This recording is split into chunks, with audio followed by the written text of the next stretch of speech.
Hey boys and girls, Brucey here with another video on licks and learning licks and why learning licks isn't the be all and end all and where you need to go when you've got a lick mastered. Now, we all see the videos all over the internet, you know, 50 licks you must know, the 10 greatest rock licks. These are all well and good and I encourage you to get a grip on learning some of these. But this is very much akin to learning a language where you learn phrases like hola, ¿qué tal? That is really useful to know when you go to Spain, but there's only so many times you can say that and you're not really getting a grasp of the language. What you need to do, there's two aspects to this. You need to be able to put your own twist on it to make it your own, but also know how to use that in different contexts, because you can't keep saying the same thing in different contexts. It's all fine and good if you just, all you're ever going to do is play over a blues progression. Then all your kind of blues, they're going to work. But hopefully you want to go beyond that, hopefully you want to expand on that, and you'll find situations, perhaps you end up in a minor blues.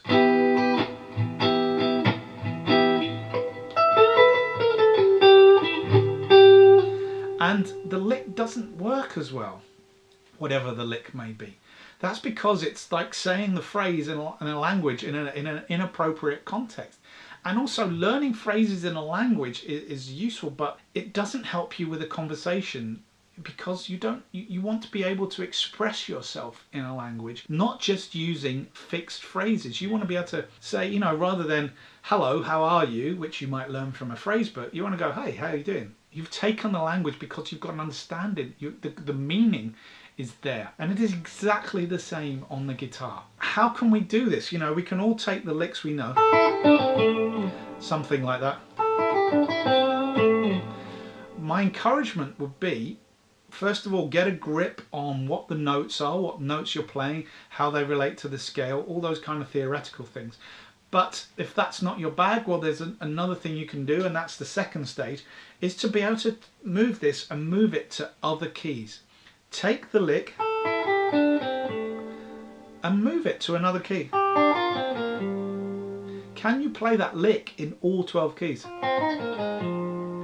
And what you will find as well is the lick will sound differently in different keys. You know, the emphasis is the same, but it starts to sound very different.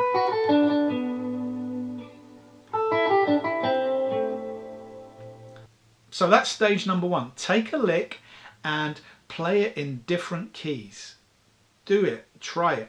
And what I'd also encourage you to do is, if you've got access to backing tracks, so try playing the same licks using backing tracks in different keys and see how they fit. Do they work? Do they sound the same? Do they sound how you want them to sound?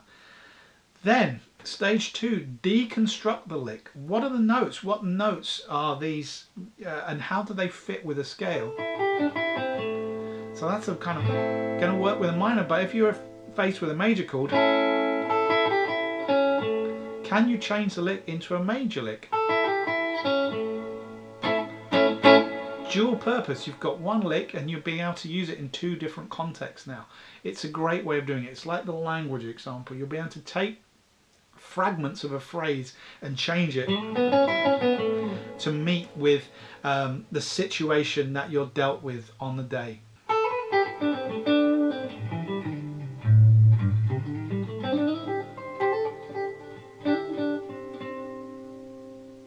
The next problem we come across is timing or phrasing. You know, each lick has its own phrasing, and when you learn it rote from a video online, one of my videos or whatever, it's a great way, but you're learning it rote, very much like saying, hello, how do you do? Hello, how do you do? It has that pace, it has that meter, it has that phrasing, but that might not be appropriate to many different situations. You might need to vary the speed, you might want to change the phrasing, and by doing that, you are creating your own style. So if it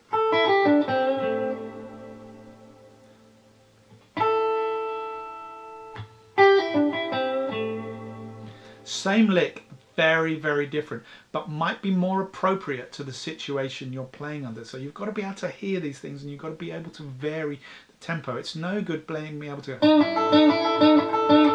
because it might not work on a, you might go,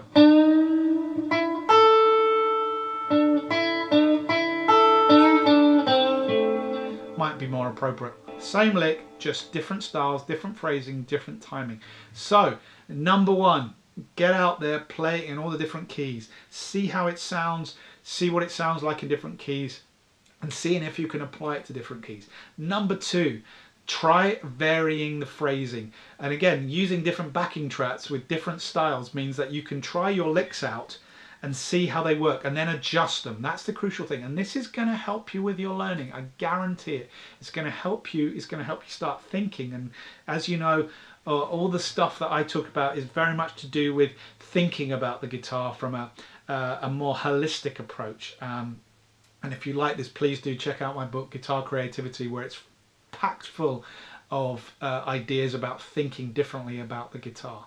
And as you progress through your knowledge, as you're learning, as you're developing, you can start thinking about the lick that you're doing. You can start thinking about the notes. Where do they relate to the scale? Could I then maybe put in a different note?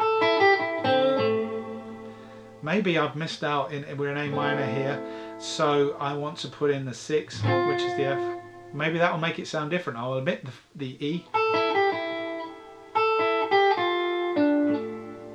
Got a completely different lick, a completely different idea, which I could use in the solo, I can make it my own. So please don't think about learning, when you're learning licks, be really, really careful. It's useful, it's the same as learning something out of a phrase book if you're learning a language, but when you're learning a language, you've got to start speaking. You've got to speak with the natives, mess up because you find your phrases don't work, and then you develop, you really get into the language and you can make the language your own. I hope you found that useful. Catch you later. Hi there boys and girls, Brucey here. Thanks for watching this video. I hope you found it useful. If you're a guitar player, please do check out my Guitar Creativity book. You can see a link here. It's packed full, jammed full of different types of lessons which are going to get you thinking outside the box, thinking differently about the guitar, thinking about your approach to the guitar. Very much in line with some of the lessons I've got on my channel, so please do check out the book. And if you don't want to check out the book, then click subscribe and get more free content from me. Catch you later.